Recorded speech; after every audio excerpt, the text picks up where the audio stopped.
17 सीटें वो लड़ रही, वहां पर उसको कहीं ना कहीं थोड़े अच्छे मिलेंगे। कांग्रेस संगठन इस बार जो है थोड़ी बेहतर स्थिति में आ सकता है। जी दिनेश जी। जी, बिल्कुल सही कहा। बीच में सुजाता जी कांग्रेस स्पोक्सपर्सन बहुत कुछ देर के लिए जुड़ी है हमारे साथ, उनका कनेक्शन भी आ रहा है जा रहा है, तो मैं उनको ले लेता हूँ। और इस बीच में एक और भी कुछ कमेंट्स आ रहे थे कि बहुत सारे लोग कह रहे हैं कि शहजादा भाग गया, मोदी भी कह रहे हैं शहजादा भाग गया, डरो मत, भागो मत। तो कुछ लोग अभी कमेंट्स ये आने शुरू हो गए हैं कि मोदी बड़ौदा से डर के भाग गया, काशी में जाके छुप गया वहां पर। तो ये भी आ रहा है कि मोदी भी भाग गया वहां से, उसने भी अपनी जो अपनी सीट थी, जो उसकी बड़ौदा की ट्रेडिशनल सीट थी, वो छोड़ के भाग गया। पहले वैसे विधानसभा में राजकोट साइड से भी वो लड़ चुके हैं वैसे देखा जाए तो अब कहते हैं गुजरात से भाग गया वो आदमी, तो उनको भी उसी रूप में ले लिया गया। तो यहाँ तो हर चीज का जवाब है, आज की डेट में लोग तैयार बैठे हैं। सुजाता जी, अभी एक बड़ा इंपॉर्टेंट कमेंट आया है जयराम रमेश का। वो कहते हैं प्रियंका तो कोई भी उपचुनाव लड़कर सदन पहुंच जाएंगी, शतरंज की कुछ चालें बाकी हैं। आप सुन लीजिए ध्यान से, प्रियंका तो कोई भी उपचुनाव लड़कर सदन पहुंच जाएंगी, शतरंज की कुछ चालें बाकी है। यानी कि खेल अभी बाकी है, पिक्चर अभी बाकी है, क्या आना बाकी है जरा बताइए सही। अब गेम तो आपने सेट कर दिया है, लेकिन हाँ, वो हमारी स्मृति ईरानी जो है, वो किशोरी लाल जी के आने के बाद वो कह रही है कि मैं सोच रही थी कि सामने राजकुमार आएगा, तो वो पंचायत जो सीरियल आता था उसे, तो वो बोल रही है सबको गजब बेइज्जती है, गजब बेइज्जती है, मुझे अब ऐसे आदमी के सामने चुनाव लड़ना पड़ेगा जो जो बिल्कुल एक प्यादा है। तो ये हालत हुई, तो गजब बेइज्जती वाली हाल हो गई यहाँ पर सुजाता जी। जी, उनके हाव-भाव से ही पता चल रहा है कि उन्हें कैसा लग रहा है। लेकिन हमारे लिए केएल शर्मा जी बहुत ही महत्वपूर्ण हैं और बहुत आदरणीय हैं।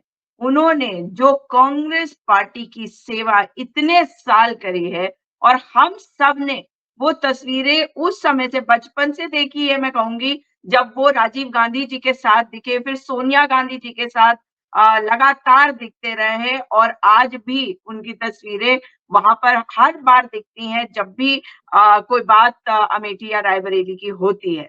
तो मुझे लगता है कि ये एक सम्मान के रूप में हम सबके लिए है कार्यकर्ता होने के नाते और किशोरी लाल जी के साथ पूरा गांधी परिवार खड़ा है, पूरा कांग्रेस परिवार खड़ा है और अमेठी और रायबरेली की जनता भी उनके साथ खड़ी है। इस बात का प्रमाण है किस तरह का उनका उनका व्यवहार किस तरह का वो हमने देखा और किस तरह का प्यार उनको मिल रहा है। मगर जब हम बात करते हैं शाहज़ादा ना, तो शाह कुछ ज़्यादा ही हो चुके हैं, अब इनको जाने की ज़रूरत है। ये भी सुनिश्चित कर देगा ये चुनाव। और जो अति मचाई हुई है मोदी जी ने भाषा के स्तर को गिराने की, इससे क्या आगे हो सकता है ये हम बार-बार पूछते हैं। मगर मैंने तो पहले भी कहा था कि अगर उनकी हिम्मत हो तो वायनाड में जाके चुनाव लड़के दिखा दें और अगर उनकी हिम्मत हो तो विंध्यास के नीचे की तरफ आकर चुनाव लड़के दिखा देना। मोदी जी के पास हिम्मत ही कहाँ है। मेरे नेता राहुल गांधी तो पूरे देश के नेता है। मणिपुर में अगर कोई बात होती है तो वो मणिपुर भी पहुंचते हैं और चुनाव लड़ते हैं, तो वो वायनाड भी चुनाव लड़ते हैं और वो उत्तर प्रदेश से भी चुनाव लड़ते हैं, क्योंकि हर सीट को वो अपना मानते हैं, हर व्यक्ति को अपना मानते हैं और सबसे शोषित वंचित जो होते हैं उनके साथ वो हमेशा दिखाई देते हैं। आपने देखा बहुत कोशिश है ना मोदी जी की कि इस चुनाव को ऐसा बना दे कि राहुल गांधी और स्मृति ईरानी के बीच में स्मृति ईरानी इतनी इस तरह की बातें बोलेंगी और मेरे नेता तो कभी उस स्तर पर आने को तैयार ही नहीं होंगे, कभी हुए भी नहीं। मगर स्मृति ईरानी की जो हालत आज है अमेठी में, अमेठी की जनता उनसे बार-बार पूछती है कि इतनी झूठी क्यों हो तुम? इतनी झूठी सांसद कहाँ से आ गई अमेठी से? ये आज खुद जनता पूछ रही है, वो जनता पूछ रही है जिन्होंने उनको वोट दिया था।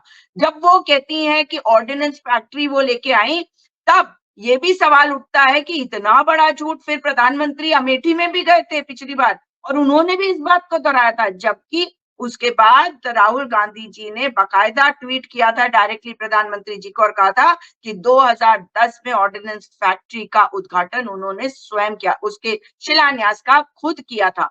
तो इतने सारे झूठ बोलने वाले ये झूठों के पुलिंदे हैं ना, इनकी अब बस जाने की तैयारी है और मुझे बहुत खुशी है कि मेरे नेता राहुल गांधी इस वक्त रायबरेली से चुनाव लड़ रहे हैं और उन्होंने एक सोची समझी रणनीति के तहत ये फैसला लिया है, क्योंकि आखिर उस सीट पर इंदिरा गांधी जी से लेकर सोनिया गांधी जी तक हमने देखा है अपने नेताओं को, राजीव गांधी जी को देखा है, संजय गांधी जी को देखा है। तो हमारे लिए तो बहुत गर्व की बात है कि उस विरासत को आगे ले जाने का काम राहुल गांधी जी के कंधों पे आया है। जनता के लिए वे हमेशा खड़े रहे हैं और रायबरेली की जनता उन्हें बेहद प्यार दे रही है। इस बात की बेहद खुशी है। और मैं अभी थोड़ी देर रुक सकती हूँ दिनेश जी। जी, बहुत-बहुत आभार आपका, धन्यवाद। आलोक जी के पास आता हूँ, फिर हेमंत जी के पास आता हूँ मैं। बार-बार क्या ज़रूरत पड़ती है प्रधानमंत्री को ये कहने की कि मैं गरीब था, गरीब माँ के पेट से पैदा हुआ,